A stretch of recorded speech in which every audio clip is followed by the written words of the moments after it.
Today I'm going to be showing you how to crochet the waistcoat stitch. The most defining characteristic of the waistcoat stitch is that the final result looks very much like a knit fabric. In fact, that is one reason that the waistcoat stitch is sometimes called the knit stitch. The waistcoat stitch is one of those stitches that looks completely different when crocheted in the round as opposed to back and forth.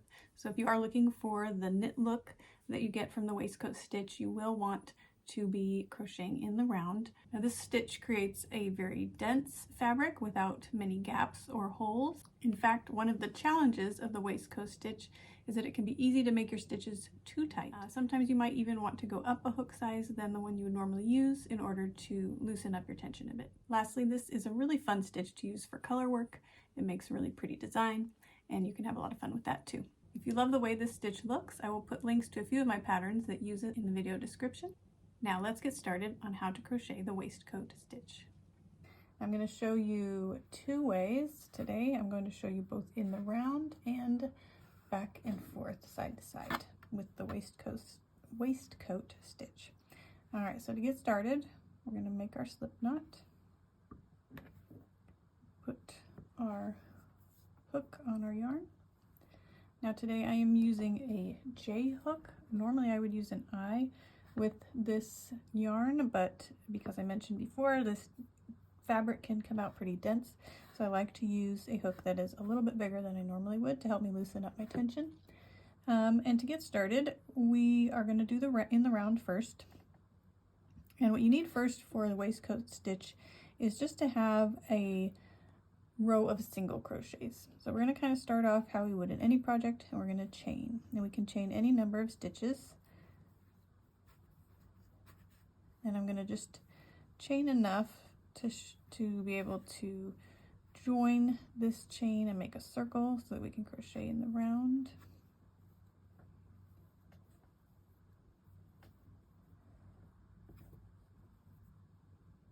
I'll do a few more.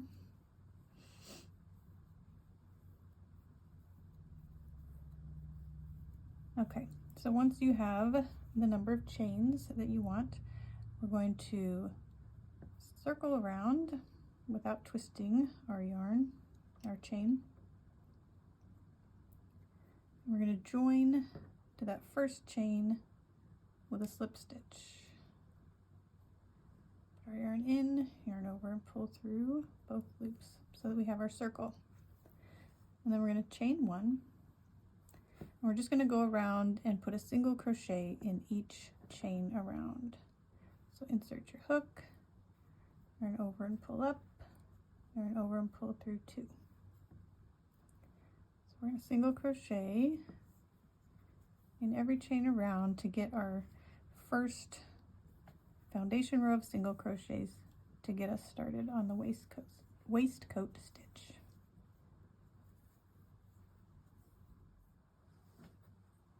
Okay, so once we are all the way around, single crochet stitches, we're going to join with a slip stitch to that first single crochet. So we're going to insert our hook, yarn over and pull through and pull through. So that will join our row of single crochets, and now is where we finally get to our waistcoat stitches. So we're going to chain one just like we would with a single crochet.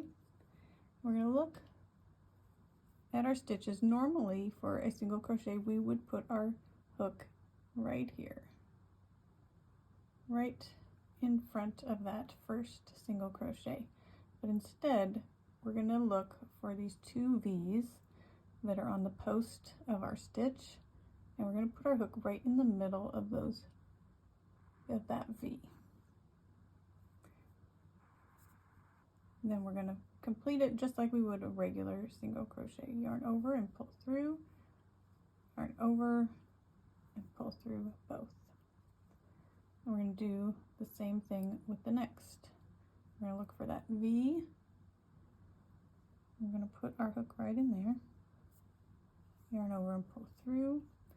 Now to make sure your stitches are loose, you can kind of make sure you pull up a little more than you might normally, because you'll find as we come around on our next round, it can get really tight with this stitch. Yarn over and pull through. So So you want to keep your tension as loose as you can. So we're going to look not here where we normally would, but in between that V.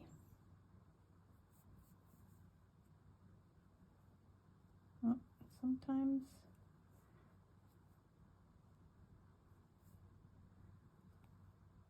you can lose it, especially on this first row. It can be tricky.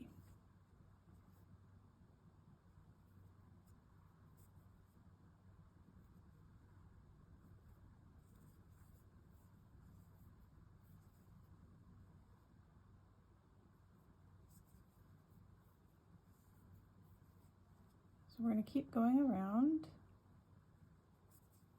each stitch.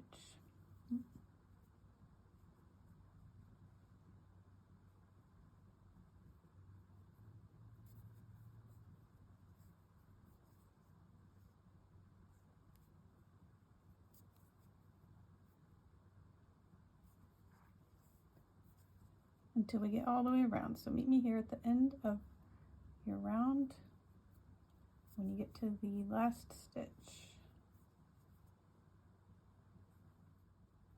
Okay, now I'm coming up to the end here, and I'm just going to show you on these last two. It can get really tricky with this stitch if you are crocheting too tight. So I've kind of done that a little bit on my row. So you can see it can get really hard to really make sure you're getting in between that V if you've stitched really tight, because your hook is going to want to slip below it. There's more of a gap below it or to the right, but it really needs to be in between that V. And so if you have gone pretty tight, you're gonna have to wrestle a little bit and pay real close attention to make sure you see. My hook tried to slide to the right. You're gonna have to really work to make sure your hook goes in the middle of that V, and then you're gonna have to work really hard to make sure you loosen up your stitches so that it's a little easier on the next round. So I have one more here. Really work hard to make sure I get in that V.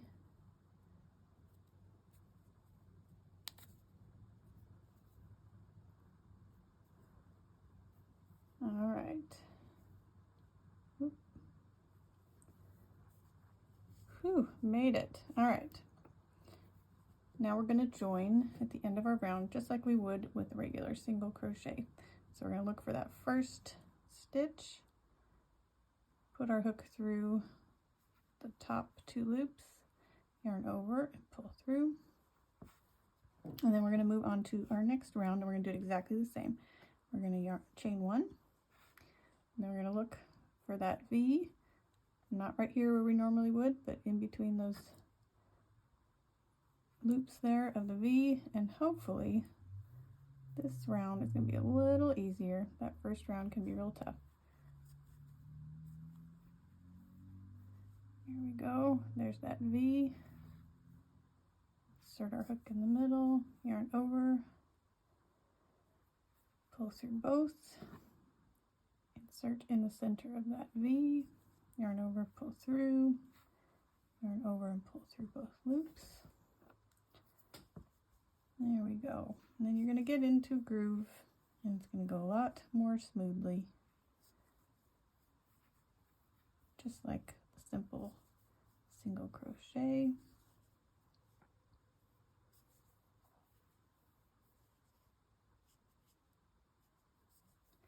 And you can just keep going. If you're following a pattern, you follow whatever the pattern says. If you're just winging it on your own, you just can do as many rounds as you want in the same manner that we just did those two. And I'll do a few more here just so I can show you what it looks like once you get a few more rounds under your belt.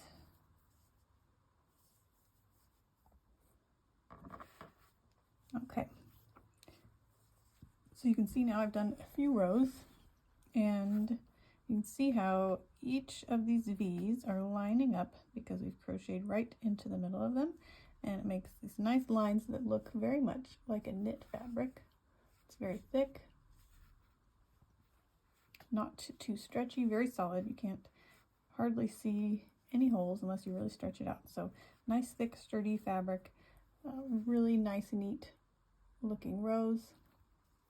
And you can see that it does create a little bit of a seam when you're joining. And the only way to get rid of that is if you are not joining at the end of your rounds and maybe stitching in a spiral without joining. And to do that, I'll just show you real quick. Instead of joining right here at the end of your row, you would just mark your last stitch with a stitch marker so that you don't lose track of where that last stitch is, because that can happen easily when you're going in spiral crocheting. And instead of joining, you will just continue stitching into the next stitch.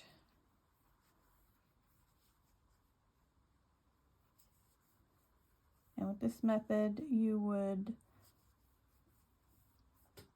that first stitch might look a little funny because it's stretching out a little, but once you start going around, you will really not see where the end of your rows are at all, other than that you have a stitch marker. So it's very important to use your stitch marker. So when you come back around, you would go from your last stitch directly into the first stitch of the next round, and be sure to move your stitch marker up to the last stitch that you put into this one so that you don't lose track of it, and just kind of go around in that manner, and if you want to get rid of this seam here.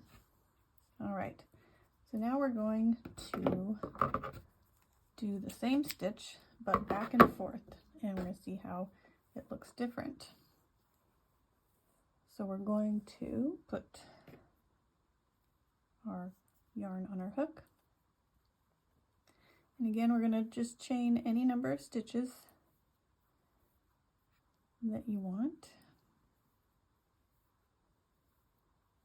And again, in the same way, we're going to start with just a row of single crochet to get us going. So we're going to single crochet in the second chain from the hook. So we don't count the one on the hook. There's the first, here's the second.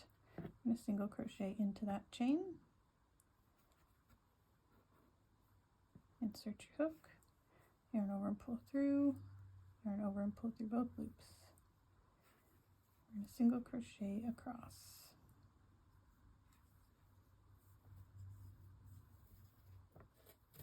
Okay, now once we're at the end here, we're going to do just as we would with a single crochet. We're going to chain one and turn. Now the back side of the single crochets look completely different than the front, and so that's why it's going to be a little different for the back and forth. Every time we turn it over, it's going to look different, and we need to put our hook in a different spot.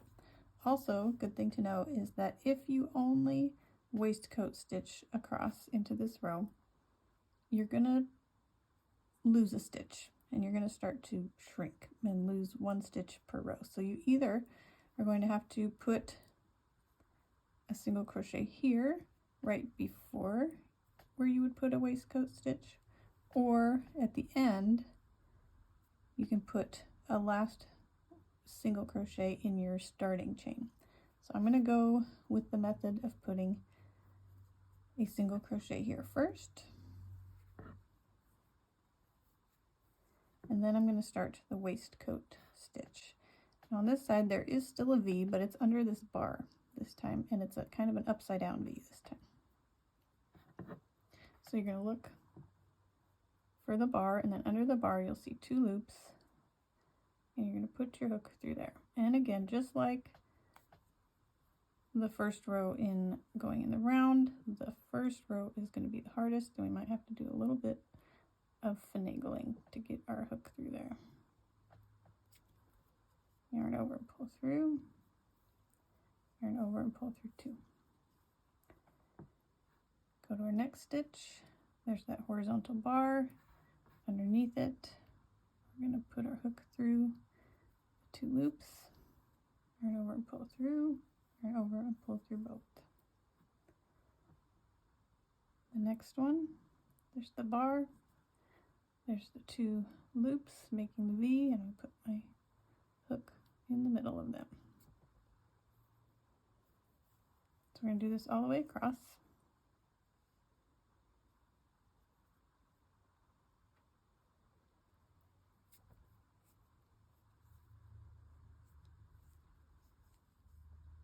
Okay, and once you're at the end of your row, you're going to chain 1 and turn.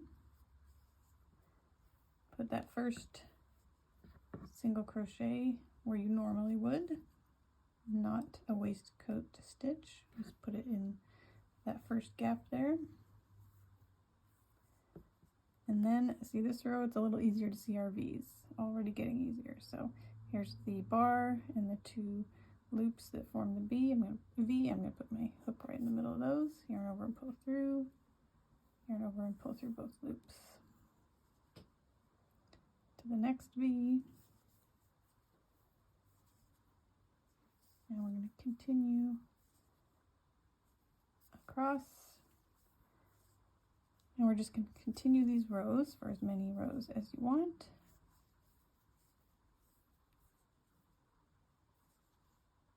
And I'll keep going here just to show you what the fabric looks like. Just remember, for each row you do a single crochet as you normally would first, or if you don't do that, you would need to add a single crochet into the starting chain there so you don't lose any stitches on your stitch count. Okay, I finished a few rows here just so that I can show you the difference between this and in the round. You can see that in the back and forth, the V's are kind of lined up in every other row, right in the middle of each other there, but then they're kind of off-centered here, together, off-centered, so you get a similar look, but not quite the same, not as neat and tidy as when you are crocheting this stitch in the round. So 2 different looks, depending on what project you're doing. You can use either one, and that is the difference. I hope you enjoyed learning the waistcoat stitch today. Be sure to subscribe to my YouTube channel below so that you are notified whenever I post anything new. You can also go check out my blog where I have many more patterns and tutorials. And lastly, I will put a link in the description below to sign up for an email list if you would like to be notified of any new content that I post both on YouTube and on the blog. Thank you so much.